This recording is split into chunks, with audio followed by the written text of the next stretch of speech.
My first car led a very bad demise in the middle of the night. Coming home sober and plowed it into a wall and then proceeded to roll it over in the middle of the night. There wasn't much left of it when I was all done. Borrowing a tractor from a local farm and dug a hole and buried it. So it's not in the middle of nowhere. It had an appropriate burial. It's back in the junkyard that it came from.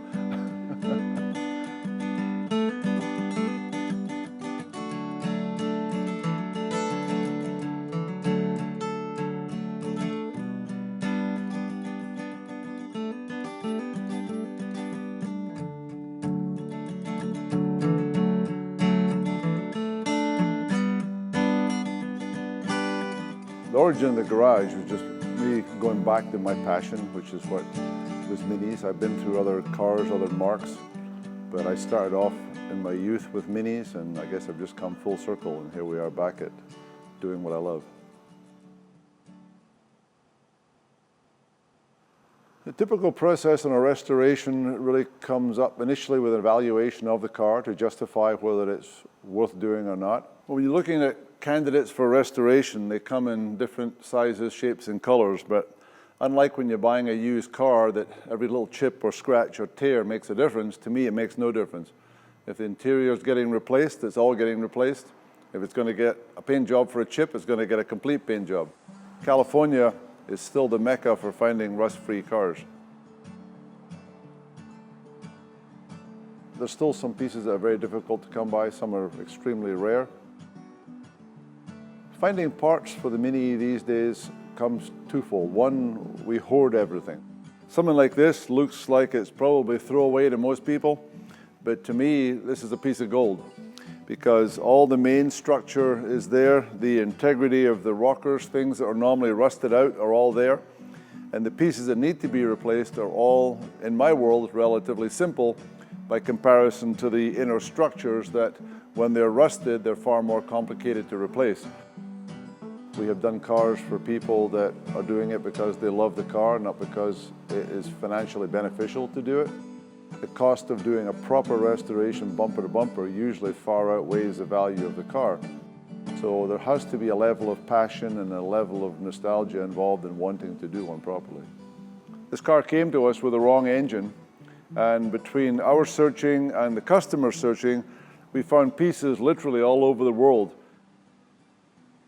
And we have since built this 970S engine that has been mated back with an original 970 car.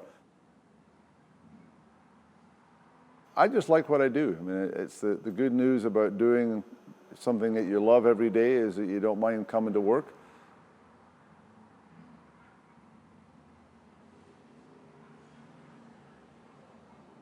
The thing that still attracts me the most is typically the hunt.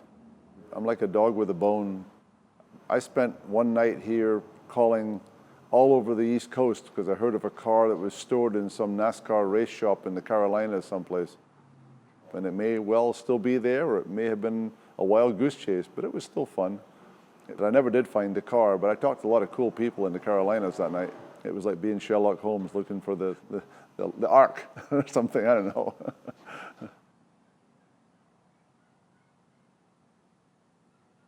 If it's an original car or being built to original specifications, it tends to be somewhat straightforward. The car is done when it looks like it rolled off the showroom floor back when it was new. So this has been, back now as a rolling shell, and we'll start the reassembly process.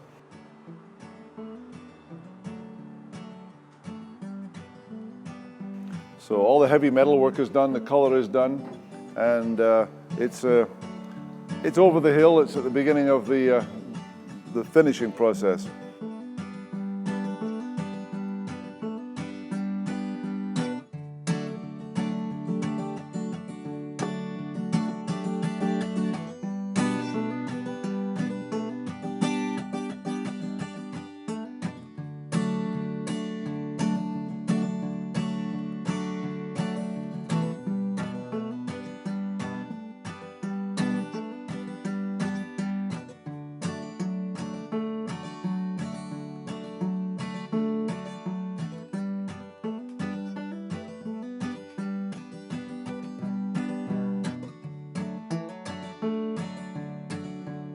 on a custom build or something that's getting some modifications, or whether that's mechanical or cosmetic, the customer is typically involved throughout the process, both verbally, personally, and then documented with photographs so they can see the progress and see what's happening. It's not going to be an original build anyway. It's going to be a car that's going to be custom built. He's got some ideas, and he's brought me pictures and things that he's seen from catalogs of what he wants the car to look like.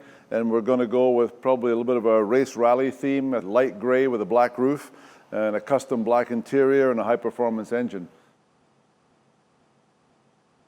There's basic Minis, there's Minis that were Coopers and Minis that were Cooper S's. Some have far more value than others.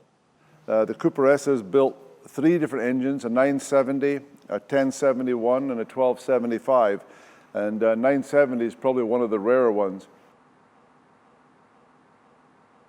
My opinion is that the last 10% of the restoration takes about 90% of the time. When I go to car shows, you often see nice, shiny cars.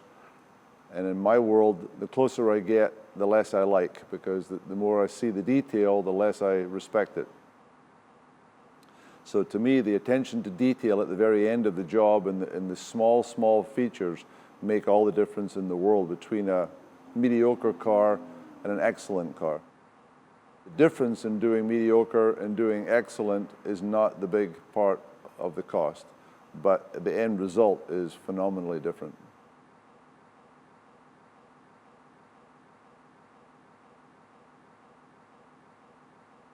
One Mini is never enough. That's the joke around here. I have a rally car, road rally car that my wife and I use for doing time distance rallies and doing weekend pleasure tours. And then I've got 2 track cars that run vintage race. And then we look after 2 or 3 other vintage track cars as well. This is one of my personal cars. It's a 67 Australian-built Cooper S that I bought with some engine damage, thinking I was just going to fix it and flip it.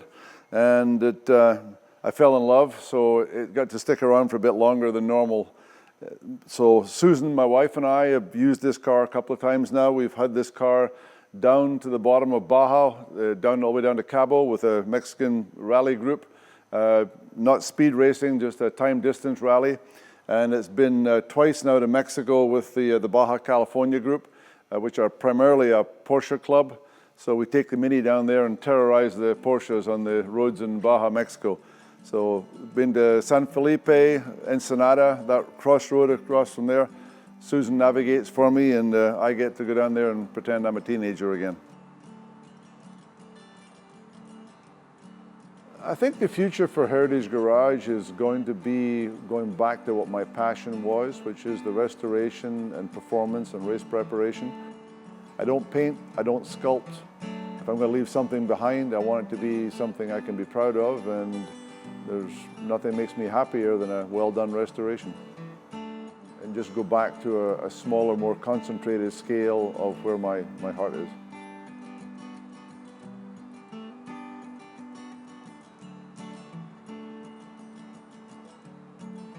A sense of nostalgia comes from old age. I think a sense of nostalgia. I don't know if the car brings that, but just as you go full circle, you tend to remember the cars of your childhood, and that's why you see collector car markets being as strong as they are, because these are the cars that you couldn't have when you were 16 that you can afford when you're 45, 50, or 60.